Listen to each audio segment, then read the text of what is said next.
Hey everybody, this is Buzz Garwood, and I'm presenting a slideshow created by my friend Michael Grotham and it's on Domain 3, Promoting Professional Learning for Continuous Improvement.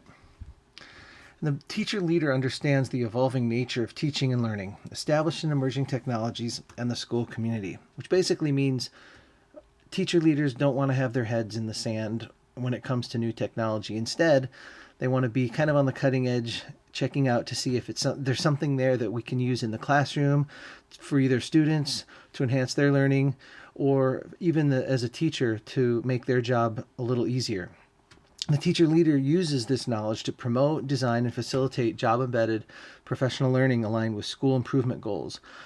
So, how can we as teachers use the technology that's out there to help our own professional learning? 3.3, Facilitating Professional Learning. For this, there are two incredibly great conferences that I really like going to, and ISTE is one. It stands for International Society for Technology and Education. It's actually the premier nonprofit organization serving educators and educational leaders committed to empowering connected learners in a connected world. National conference is held annually. This year, in 2015, it's going to be held this summer in Philadelphia, Pennsylvania. And it's a pretty huge conference. About 20,000 teachers will converge on a particular location. And the people that are invited could range anywhere from the biggest vendors in technology and education, like Pearson, Smart, Prometheum, but not only the vendors. I mean, mostly it's a great place for teachers to connect with other like-minded teachers. A great way to hear some awesome teachers, kind of like that are just like us, presenting some of their success stories. Another cool thing about it is when you get to see, it's also a great exhibit for some of the students to show some of their work. Q is another great conference. It's more of a, instead of it being national like ISTE, Q is more state-based. So Q is for California, and it inspires innovative learners by fostering community, personalized learning, infusing technology, developing leadership, and advocating educational opportunities for all. Conferences are held biannually in Northern California and Southern California. Notably, Michael Grotham did a great presentation at the Southern California one last year on his sixth graders coming up with basically producing their weekly news report.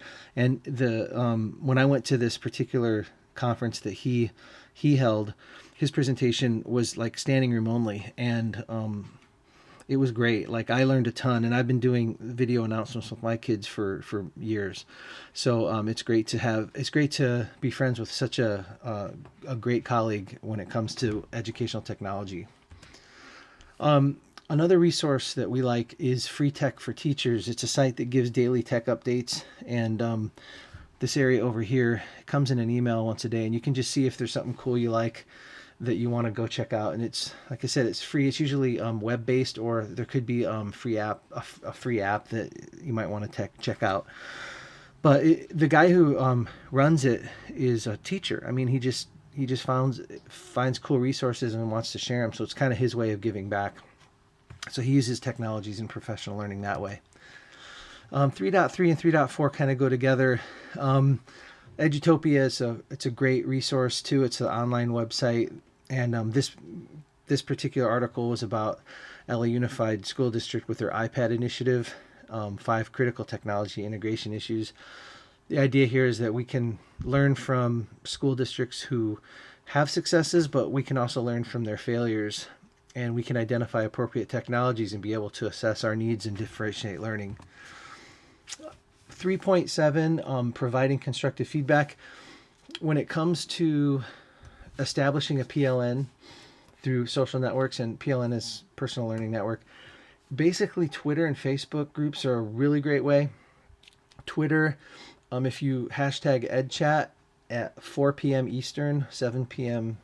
Pacific, it's a group of educators across the United States who will basically, there's a moderator, and for about an hour, like, there's a conversation that goes on through Twitter, and everybody hashtags EdChat, and we can search for that and read each other's comments. And so it's a great little community. EdTech is another great one to tweet out. And if you have a question or you tried Googling something and you just don't have like a great answer, if you hashtag EdTech and ask, then a lot of followers might respond and give you some resources that have been curated already. Facebook groups is a great curated group that Michael Grotham and I started about a year or two ago.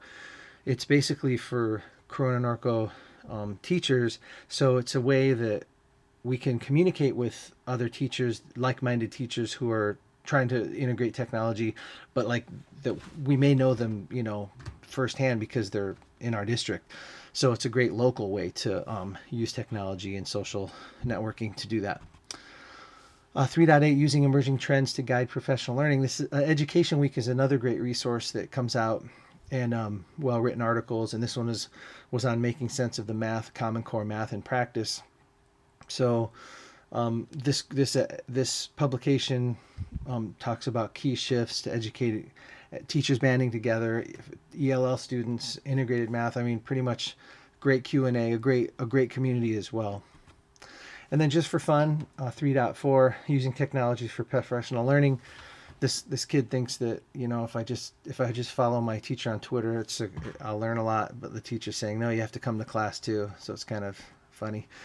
And the girl on the left here, she's just like thinking about all the things that she has to do each day, like reflection process, differentiating techniques. So every day is different. But she sees her friend at the mall, and her friend says, "Are you still teaching? Aren't you tired of doing the same thing year after year?" And this girl, of course, is saying, "Hello, it's not the same thing because I'm trying to push myself and be better." And then 3.1, planning professional learning aligned to improvement goals. This is just kind of funny, like collaboration would be a lot easier if it weren't for all those collaborators. So the idea that when we work together, sometimes the hardest part is getting along together, and it'd be easy to collaborate if we didn't have to have collaborators to collaborate with. So it's kind of a joke. Haha. Anyway, so thanks for listening. See you in class. Bye-bye.